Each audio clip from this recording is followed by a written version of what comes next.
Hello and welcome to Creative Conversations. This is a series put on by Summer of the Arts where we take a look at influential people that we have here in Iowa City. Today I have Drew Morton, who is a bassist and a graphic designer, and we're going to learn all things Drew. So Drew, you and I, we both play bass, so this is a very special interview for me.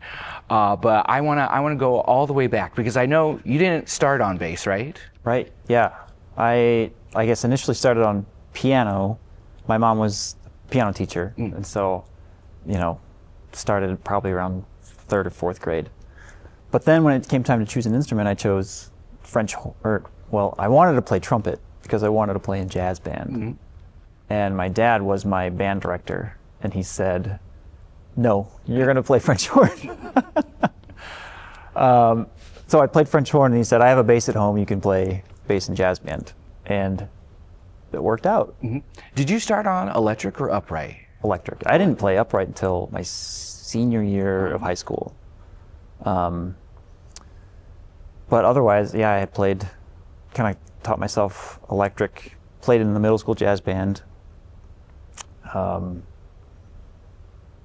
was a long, maybe not the most efficient way to learn bass, but, just kind of played in middle school jazz band and then also played in a group outside of school, which was probably the best thing that I could have done to, throw myself in there and learn how to do it and learn how to recover from biffs and falls. Yeah, I'm telling my students all the time, like, the best way to learn is just get out there and do it and make mistakes. Did you ever find it nerve-wracking or uncomfortable to have two musical parents in the house while you were learning and discovering that you loved music as well? I don't know if nerve-wracking isn't the right word, but we had to practice at least 30 minutes a day, and back then, that was an eternity. Like half an hour was a huge ask. But it really did kind of instill some good habits way back then. I played both French horn and bass up into college. I actually went to college on a French horn scholarship, probably because there were no jazz bass scholarships. And so I played French horn in college through my sophomore year, I believe, but then focused solely on bass after that, and film and graphic design, but that's a whole other thing. Well, let's get into that. How did graphic design come into your life? Did someone show it to you, or did you see something that you saw that you thought that you could make? Or I'm not sure exactly where it began. I know that I must have always had some sort of pull to it. I know for many Christmases I would make custom CDs for family members, just like go on the computer, burn a CD, and then I would design the artwork on the computer and print it out and put it in there, and it was horrid. But that was me way back then, just trying to figure out how to do it. And actually, I didn't think to myself I could go to school to be a graphic designer. I was more interested in, dinking around with the video camera and making short videos. So I went to college for film studies and then music as well. And then it was like my senior year that I realized, wait a minute, graphic design is something I'm really interested in. And I do a lot of it already, but I don't want to start another degree my senior year of college. So I just focused on graduating and then doing as much graphic design stuff as I could, which really pushed me into doing a ton of freelance stuff. And so I was working, part-time job while also doing freelance stuff, and I guess it was enough to survive. Here I am. So in the decade or so that I've known you, I think I've seen your skill level go up, and to me, for the graphic design and being on the computer stuff, I am not very good at that. but I do see some parallels from music and improvising, you know, just getting it and doing it and figuring out and making mistakes and stuff like that. Did your process, did it start on the computer, or was it like drawing and anything like that? Yeah, there were a lot of doodles growing up. So yeah, it definitely started on paper and just drawing cartoons and comic strips and even just like abstract drawing, just whatever comes to mind.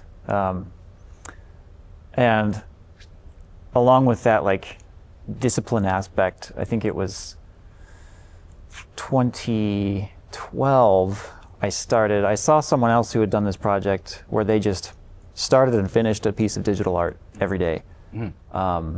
They had been doing it for like 4 years at that point, and I really liked what they were making, so I said, I want to do that myself. I happened to also be unemployed at the time, and I was only doing freelance stuff, so I had lots of time. And I found that doing that not only helped me feel really accomplished, like I felt, if that was the only thing I did that day, I still felt good about progressing in some way. Even if what I came up with was just trash, I still felt like I did it, posted it on the blog for like some sort of accountability. I ended up doing that for 8 years, and it's really been interesting. I still go back and like look at the trajectory of, or the evolution of all of those pieces of art. It was just a really interesting process to watch, a terrifying process to be a part of. You know, you get in there every day and you're starting with a blank screen and you just make anything. Do it. And there was plenty of garbage, but there were lots of things that I really connected with that then would push me to, you know, another project, which then would push me somewhere else. It was just a really fun thing to follow. And then it ended up just being like too much, you know, start a family and have a full-time job and still trying to play music and write. So I decided that the everydays, you know, did them for 8 years. I wasn't going to stop creating. I was just going to not have this assignment anymore to make something every day. And then I freed up a lot of time to be able to work on longer term projects, to be able to work on things for more than 2 hours a day or something. So that's amazing. I actually, so I'm just being reminded of the everydays. And I think it's wonderful that you did that, because our mutual friend, Dan Padley, kind of started doing something, right. Yeah. inspiration from that. So. Yeah, I loved listening to those, and I inspired someone else to write a joke a day. Oh, Joel, I forgot about that. Yeah, oh my gosh, yeah. I loved reading those. But it, you know, it's like practicing a musical instrument. I mean, if you want to get better, do it every day or close to, you know. Even when you don't really want to, it's good to just get out the instrument and play. So You should start something. Maybe you should, I don't know. All right, tell us where you grew up again. I grew up mostly in Coal Valley, Illinois, in the Quad Cities. Went to Moline High School, and then went to University of Iowa for my undergrad. And then, so you came to Iowa City for your undergrad. What made you stay here? Initially, my brother also came here, so we were living together.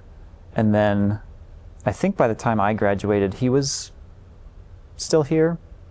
But also, you know, so family kept me here, but also I met a lot of the musicians that I still play with today. I met here, and for the longest time in college, I thought, I'm going to graduate, I'm going to move to a big city, and I'm going to like meet all these amazing musicians. While I could have done that, I realized that then I wasn't going to meet the same type of musicians somewhere else, because the people I play with, I wouldn't necessarily have met at a jazz jam or a funk jam, like a late night thing.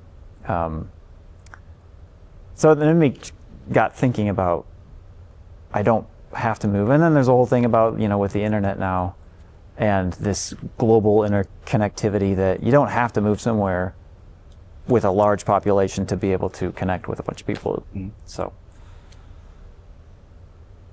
I don't know if that answers the question. No, it does. No, it does.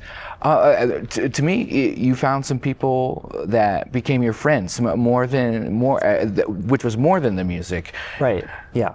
And to me, that's really special, because I'm kind of in the same boat, playing music that I love with my best friends, Yeah. and someone who you can call and they're like, totally on board right away. So absolutely. For like the newcomers, the young people, or even some slightly older people who are moving to Iowa City for the first time, what would you, where would you point them first? I know it's the Iowa City's changed since you were here first, but where would you point them first? The musicians? Mm-hmm. We'll start with the musicians first, yeah. Boy. I mean,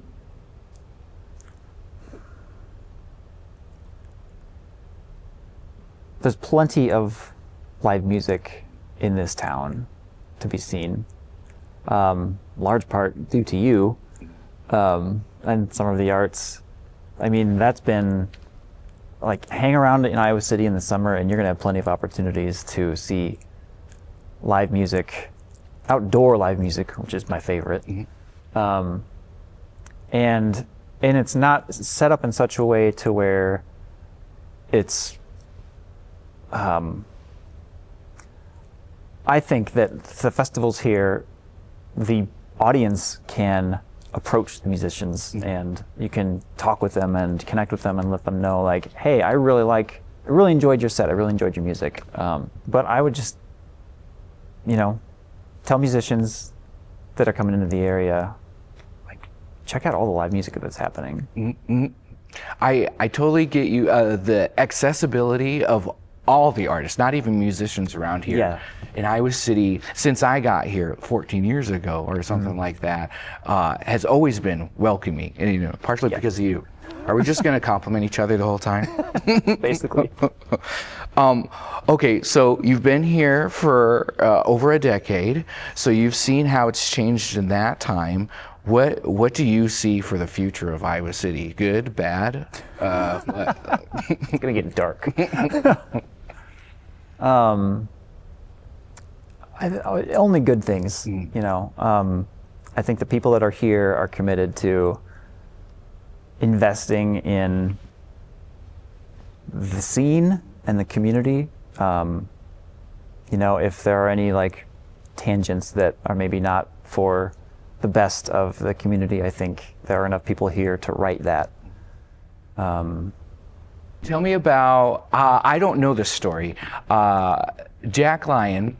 I mean, the people in Jack Lyon, Justin LeDuc and Brian Lewis Smith, I know you'd been playing with them for forever in a few other groups. How did you three decide that you wanted to create Jack Lyon and the music that, is unmistakably you every time? It spawned from a previous group with Matt Logan. How about him? That band was called Slip Silo. Yeah. And that was more like heavier rock stuff, but still with improvisatory elements and jam stuff. But then Matt, music therapist, moved to California, got a job. He's doing really well out there.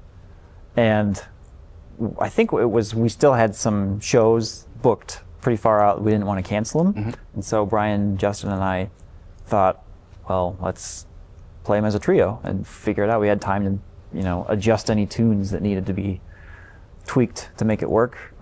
We played those shows and decided we were going to keep booking shows.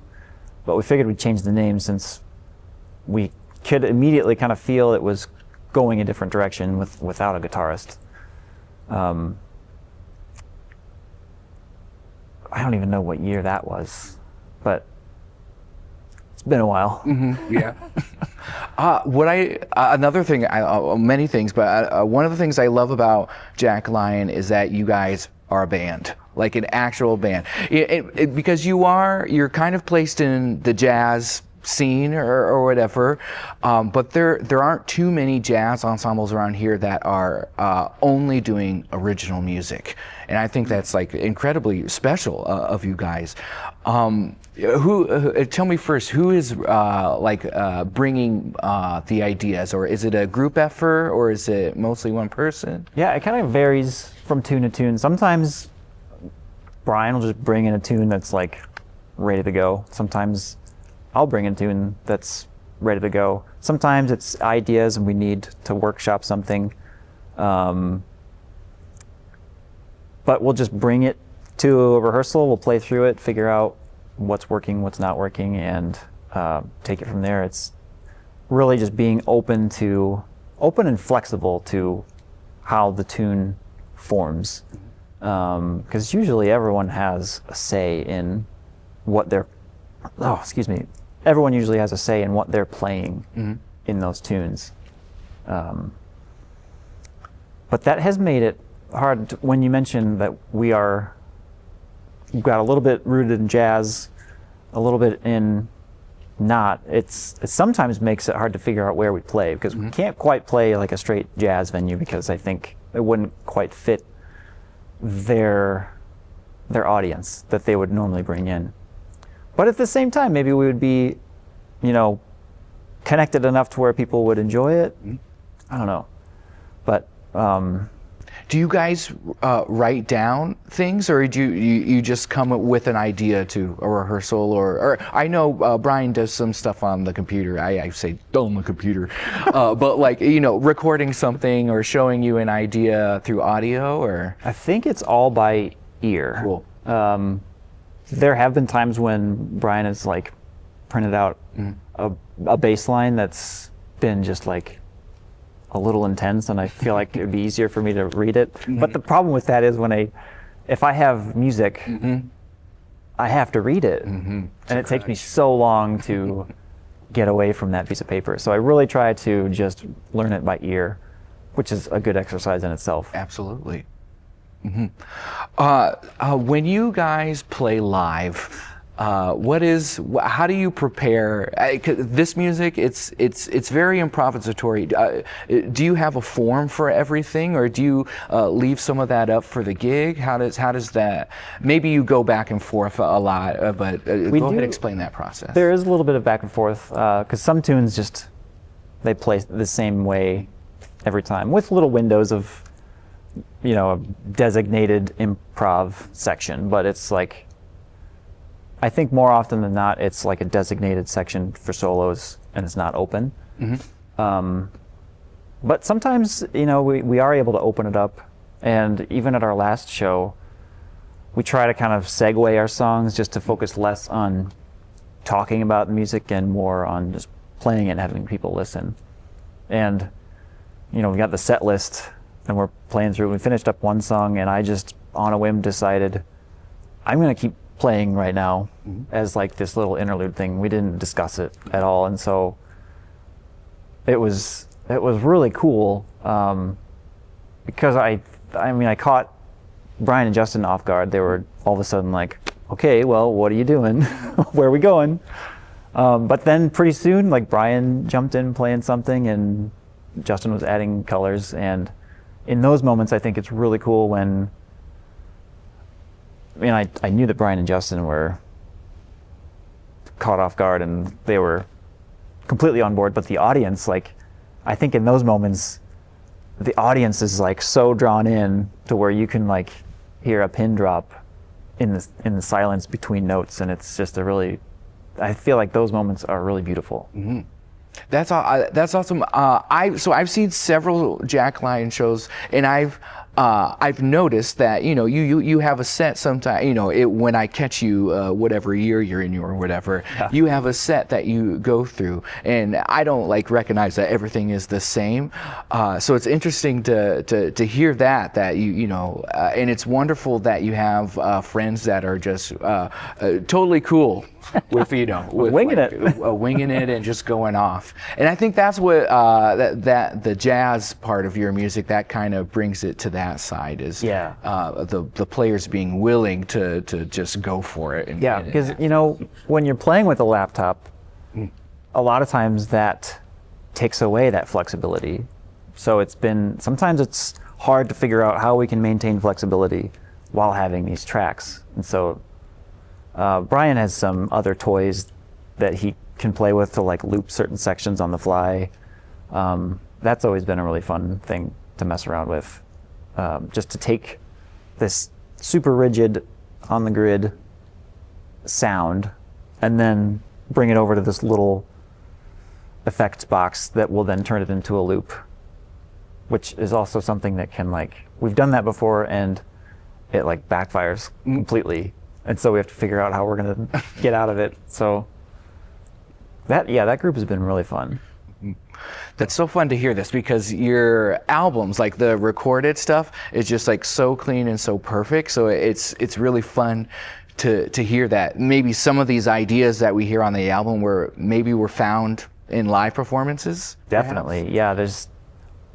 I think in every live performance, there's always some nugget that one of us has kind of bookmarked as that was cool, I want to do that again, or try to do it again. And then that's just the beginning of this evolutionary process of where these songs go. And it's just a really fun thing to witness. How do you prepare for something like that? I mean, maybe at the beginning you didn't quite know that this group is going to be that much improvisatory, but it is now. So how do you prepare to keep it fresh? I often have a hard time figuring that out myself. We have a mix of performance recordings and rehearsal recordings that we can rehearse the actual tunes, but then any time that it's opened up for improvising or jamming, then that's just you buckle up and try to make it work, which is the exciting and terrifying part of playing live music. All right, so live music is terrifying. That's the end of it. The end. No. Why? So live music is terrifying. Why is it important? Let's start with musicians. Why do you think it's important for us? I mean, for me, it's really fulfilling, and not in I'm in the spotlight fame sort of way, because definitely not in the spotlight. But I find that if there's a window of time when I don't play my bass, I found this out during the pandemic. I wasn't initially getting my bass out to practice, and I was just getting grumpy, not feeling great about myself. And so either writing music on the computer or playing on a synth or playing bass, that's something that my soul needs, whether it's playing with people or just practicing at home or messing around. It's just something that I have to do. And I think it's probably that way for a lot of musicians, maybe for yourself too. You just aren't the same person if you don't have access to that. Gotta get it out. Yeah. All right, so let's switch it up. A non-musician. We meet a lot of people that love music, so it might be a simple answer for them, but why do you think live music especially is important for non-musicians? Live music specifically, I think, is important for non-musicians. An audience member at a live show, whether they realize it or not, they are a part of a very small population, the people in that room that are witnessing a truly unique moment.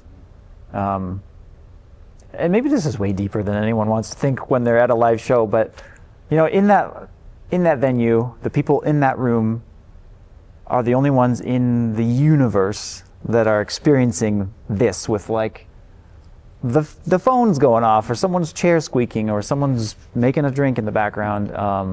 You know, a lot of people get upset about those things, but it's like those are all contributing to that moment that's never going to be replicated again, along with the musicians on stage, the choices that they're making in their performance. Like, that's all unique to that moment. And I think it's a really special thing. It's a really unique thing that maybe a lot of people don't think about, but those are all once in a lifetime moments. Let's talk about your personality for a second. As a bass player, it seems like all bass players are just super nice people. And yeah, maybe I'm tooting my own horn a little bit, but like, I really haven't met too many bass players that just aren't nice people. Right. So how do you think you're needed? You know, you're in this community and you're playing all this music with all these people. Like, how has your personality made it easier for you to fit into all these different musical endeavors? Well, as a person, I think I am patient and easygoing. And maybe as a bass player, you're rarely, you know, up front leading a band. So I speak to you who leads a band. But I make them, you know. Yeah, I don't know. I don't know what it is about our personalities that, you know, we gravitate towards being a bass player. Well, I think you're so nice and so humble that you're willing to take the lead and you're willing to give it up, you know, just as fast or just as quick. And I think that's important for people like us, for instruments like us. Yeah, I can get behind that. So you've been, you know, through your time at the U of I, and then afterwards, you've been in music through the school and through Summer of the Arts, and just a whole bunch of different pockets of scenes here in Iowa City. Well, first let's start. Like, what is your favorite venue? Not talking bad about the other ones or at all, but where's your favorite place to play, Dead or Alive? Dead or Alive, that's important. Favorite place in Iowa City? I have a lot of fond memories of playing at the Sanctuary. R.I.P. R.I.P. I remember seeing a lot of amazing groups there in college, and then feeling like, whoa, now I get to play here where these other monsters have played. And I had always took those shows so seriously and I had loved playing there. I had a lot of great moments in there. So I will miss the Sanctuary. Can you, it doesn't have to be the Sanctuary, but can you remember your favorite Iowa City performance? I think most favorite and maybe most memorable was the first time I played on the main stage at Jazz Fest, because I had been going to that festival since high school. Played on the youth stage, and then played on the college stage, and then played on the local stage. And I always said I wanted to play on the main stage, and I played there with Copland No. And that was just one of those moments where, you know, I had remembered the moment when I said I'm going to play on that stage, and then all of a sudden I'm in that moment on that stage. That was cool. Beautiful. Yeah. How about, well, I'll ask you anyway. Favorite Iowa City festival? Jazz Fest. All right, boring answer. But why? Tell me why. Everything good that you love about the Iowa City Jazz Festival that someone who has never been here before. Well, we've already established that I really enjoy outdoor live music. It's free. Like, you just walk in and you're in it. It's everywhere. And there are a lot of great groups that come through. Summer of the Arts does a great job of booking a lot of great acts. I've seen just a lot of great musicians over the years that I had not really been aware of before, and some that I had. But it's just always been a special time of year over the summer to go to Jazz Fest. Mm-hmm. I've been asking some other musicians this too. You know, we spend a lot of time getting the music ready and making sure our instruments are tip-top shape or whatever, knowing what we're going to be playing. But without the sound engineers helping at these gigs, we could not sound as good as we would want. So I want you to tell me your favorite sound person of Iowa City. Might have to do a ranking. Alex Body has always been a solid foundation for us.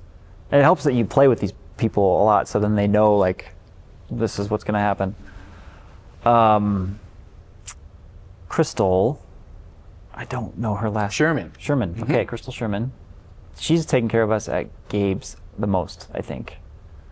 And then more of a recent acquaintance, Justin Comer. Oh, yeah. Yeah, he's taken care of us 2 or 3 times now, and it's just been solid. And which, you know, that it doesn't make or break a performance, but that it enhances a performance. Absolutely. Like if everything feels good on stage, you can kind of forget that you are performing on stage, which I think happens to me a lot, where if everything, you know, feels great, I kind of forget that I'm performing, and I'm just like in my own little bubble, I guess, with other people that I'm playing with, and I've just like shut everything else out. And this sound engineers definitely help make that happen. We'll send them a postcard. All right, so we've only talked about good things mostly about Iowa City, so you don't have to say anything bad, but if there was anything that could make Iowa City art music better, so we can work towards that in the future, how do you think we should go about that, or what do you think that thing would be?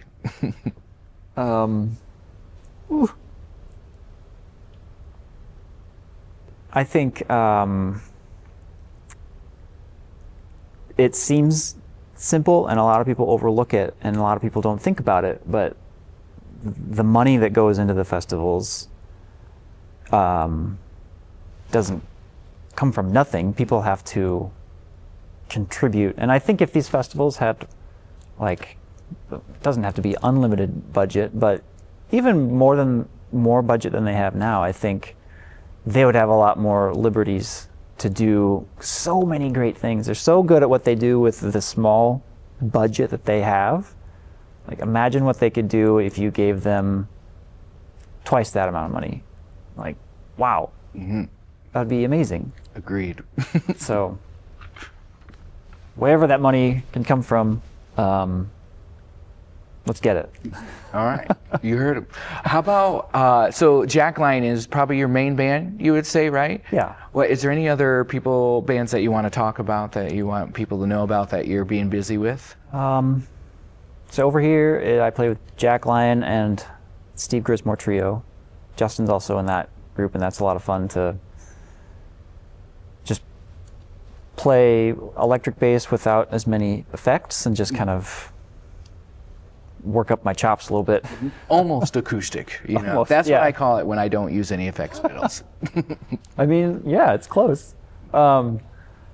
There's, you know, random jazz groups that I'll fill in with over here. I play in the Quad Cities with Freddie Allen, and he's a piano player, and Josh Duffy's a drummer. And then I play with Mike Conrad's Iowa Jazz Composers Orchestra, and that's always that kicks my butt a bit, but it's good. It's good to have groups that push you, push you outside your comfort zone, make you work a little bit. I think that's it. Oh well, okay.